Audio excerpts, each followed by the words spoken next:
स्वास्थ्य विभाग को मैं विशेष तौर पर इस बात के लिए बधाई देता हूं।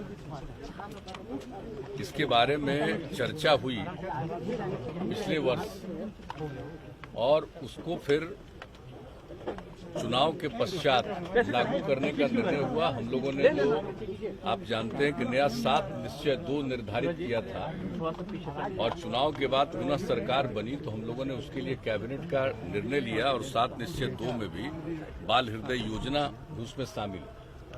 और आप जानते ही हैं कि हार्ट में छेद हो जाता है अगर किसी बच्चे को, तो इसकी तो किसी को जानकारी और पता रहता नहीं है, तो कई तरह की कठिनाई कुछ उम्र के बाद हो जाती है। तो इन सब चीजों को ध्यान में रख करके स्वास्थ्य विभाग ने सोचा कि हम लोग इसके लिए उनकी जांच करेंगे, उनका इलाज कराएंगे। तो ये बहुत अच्छी बात हुई। ये हो गया था कि हम लोग बिल्कुल 1 अप्रैल से इस काम को पूरा शुरू करा देंगे और इसके पहले ही पूरी जांच हुई। और जैसा आपको बताया गया कि यहाँ पर बिहार में जो IGIC है और IGIMS है, ये दोनों जगह पर ये इंतजाम किया गया है जांच का, और इलाज के लिए भी आगे इसके लिए जो भी तैयारी है वो की गई है, की जा रही है। और जो एक एग्रीमेंट हुआ हम लोगों का गुजरात में, एक जो अहमदाबाद के पास एक प्राइवेट अस्पताल है, तो उनके साथ बातचीत हुई। ये मालूम हुआ कि उस अस्पताल के द्वारा देश के अनेक राज्यों के इस प्रकार के बच्चे बच्चियों को वो मुफ्त में इलाज करते हैं। तो उनके साथ हम लोगों की भी बातचीत हुई और यहाँ पर एक एग्रीमेंट हुआ। उन लोगों ने इसको स्वीकार किया और आज उसी के बाद उन लोगों ने कुछ चिकित्सकों को और लोगों को भी भेजा। तो यहाँ पर बहुत अच्छी संख्या में बच्चे और बच्चियों का टेस्ट भी किया गया, दोनों में, IGIC में, IGIMS में। और टेस्ट करने के बाद जो तय हुआ कि ऐसे लोग पीड़ित हैं, इनको इलाज के लिए भेजा जाएगा, तो उसकी शुरुआत कर दी गई है। आज वैसा बताया गया कि आज 21 लोगों को इलाज के लिए भेजा जा रहा है और सरकार ने यह तय किया कि मुफ्त में इलाज, वहां अस्पताल में तो ये इलाज करेंगे मुफ्त में, लेकिन हम लोगों ने तय किया है कि इस तरह के जो पीड़ित लोग हैं उनके इलाज के लिए यहाँ भी जो इलाज किया जाएगा मुफ्त में होगा। और अगर हम लोग बाहर भेज रहे हैं तो उनको भेजने का खर्चा, सिर्फ पेशेंट तो नहीं जाएगा, बच्चे हैं या बच्ची है, उनके अभिभावक कोई जाएंगे साथ में, तो उनके भेजने का, लौटने का इंतजाम, वहां पर जो कुछ जरूरत हो उसके लिए इंतजाम ये राज्य सरकार अपनी तरफ से भी देगी।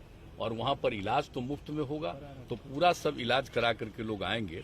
और जब आप भेजा जा रहा है तो पहली बार इलाज के बाद यहाँ पर लौटेंगे तो हमारे माननीय स्वास्थ्य मंत्री जी भी और सब लोग अधिकारियों के साथ बैठ करके आप लोगों को बुला करके उन बच्चों से भी बात करवाएंगे, ताकि इसके बाद कैसा अच्छा असर हुआ अभी हम सबको देखे हैं।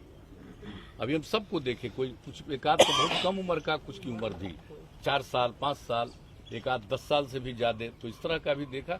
तो ये बहुत बड़ी बात है, एक ऐसी बीमारी। और मैं बिल्कुल स्वास्थ्य मंत्री जी को बहुत ही बधाई देता हूँ कि जो काम इसके बारे में बात हो गई और हुआ कि इसको किया जाएगा, ये बहुत अच्छा विचार था। कि आप समझ जाते हैं कि हृदय में छेद, और ये किसी को तो मालूम रहता नहीं, बच्चा जन्म लेता है किसके हृदय में छेद, तो उसकी पूरी जांच करके और उसका इलाज करा दिया जाए ताकि वो जीवन भर ठीक ढंग से रहे। तो ये बहुत बड़ी बात है और इस योजना की शुरुआत करा दी गई राज्य सरकार के द्वारा, उनका सहयोग सब कुछ, और पूरे बिहार में ये काम हम लोग कराएंगे।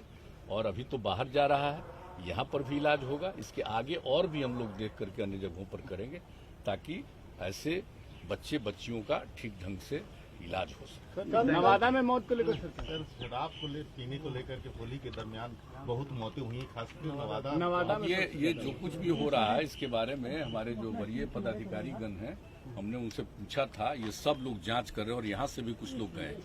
वहाँ के अधिकारियों का कुछ कहना है, लेकिन फिर भी जो बात समाचार पत्रों में आ रही है, इसलिए आज से यहाँ की एक स्पेशल टीम गई है और एक एक चीज को देखेगी, एक एक चीज के बारे में पता लगाएगी और हर चीज पर जो जरूरी कार्रवाई है वो सब कार्रवाई। कल असम में जिस तरीके से EVM मशीन पकड़े गए हैं बीजेपी कैंडिडेट की गाड़ी से, कुछ कहिएगा सर? भाई सब तो